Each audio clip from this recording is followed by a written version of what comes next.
Assalamualaikum warahmatullahi wabarakatuh.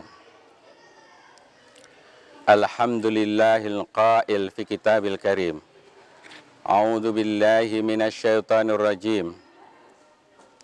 Lan tanalul birra hatta tunfiqu mimma tuhibbun. Wa ma tunfiqu min syai'in fa innallaha bihi alim. Asyhadu an la ilaha illallah wahdahu la syarika lah. Wa asyhadu anna Muhammadan abduhu wa rasuluh la nabiyya ba'dah. Allahumma salli ala Muhammad wa ala alihi wa ashabihi wa man tabi'ahu ila yaumiddin, amma ba'du. Hadirin yang berbahagia, pada ayat yang saya bacakan di muqaddimah, di mana Allah berfirman, A'udzubillahi minasyaitonir rajim. Lan tanalul birra hatta tunfiqu mimma tuhibbun. Wa ma tunfiqu min syai'in fa innallaha bi'alim. Engkau sekalian tidak akan mendapatkan kebaikan yang sempurna sehingga engkau menginfakkan hartamu apa yang kau cintai. Apa-apa yang kau infakkan, sesungguhnya Allah mengetahuinya. Mendengar ayat ini turun, salah satu sahabat Nabi yang bernama Abu Talha, salah satu sahabat yang dijamin masuk surga oleh Rasulullah. Beliau menginfakkan kebun Bairuha, kebun kurma yang paling dicintai yang dimilikinya untuk umat Islam. Maka Rasulullah pun bersabda kepada beliau, wahai Abu Talha, ini bagus untuk investasi kamu di akhirat kelak. Hadirin, hadis berserta ayat yang barusan saya bacakan adalah berbicara tentang wakaf. Wakaf di dalam bahasa Arab dari kata-kata waqafa yang artinya menahan atau berdiam diri. Secara syar'i, menyedekahkan hartanya yang bertahan lama untuk kepentingan umat Islam, untuk kepentingan seluruh manusia, khususnya umat Islam, kepada penjaga wakaf atau kepada nazir. Nah, dasar hukum daripada wakaf tersebut adalah ayat yang sudah kami bacakan dan hadis tersebut. Juga salah satu hadis yang diriwayatkan oleh Abu Hurairah radhiyallahu anhu, di mana Rasulullah sallallahu alaihi wasallam bersabda, "Idza mata ibnu Adama inqata amaluhu ila min thalath. Shadaqatin jariyah, aw ilmin yuntafa'u bih, aw waladin salihin yad'u lah."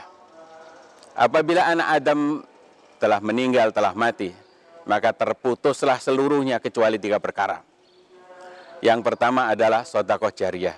Inilah dasar wakaf. Yang kedua adalah ilmu yang bermanfaat. Dan yang ketiga adalah anak soleh yang mendoakan. Nah, dari dasar wakaf ini, kemudian banyaklah umat Islam yang berbondong-bondong untuk mewakafkan hartanya di jalan Allah. Karena harta tersebut sebagai investasi besok kelak di hari akhir.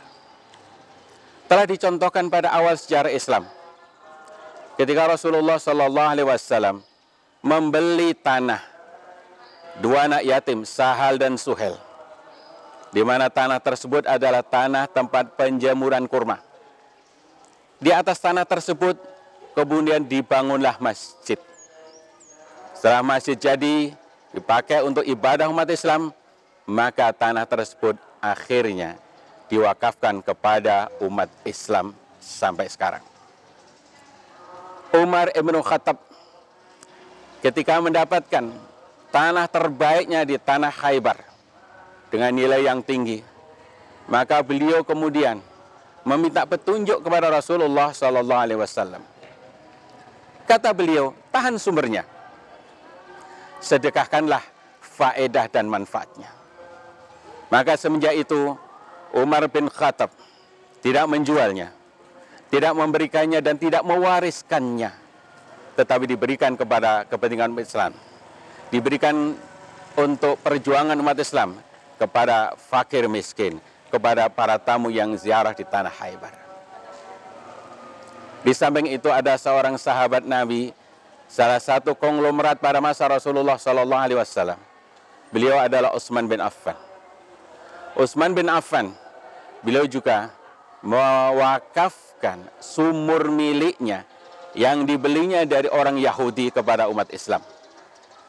Maka setelah sumur dibeli, umat Islam semenjak itu memakainya sampai sekarang. Maka sangat terkenal sekali sumur itu dengan Bi'ru Utsman, adalah sebagai wakaf dari Sayyidina Utsman bin Affan. Maka kemudian kita mendengar, melihat berbagai pondok pesantren, lembaga-lembaga sosial Islam, banyak orang-orang yang mewakafkan tanahnya, mewakafkan bangunannya, mewakafkan apa yang dimilikinya kepada umat Islam sebagai investasi di hari akhir. Demikian hadirin yang bisa saya sampaikan. Mudah-mudahan manfaat untuk kita semuanya, dan Allah memberkahi Ramadan kita, memberkahi puasa kita, memberkahi kehidupan kita. Akhirul kalam, assalamualaikum warahmatullahi wabarakatuh.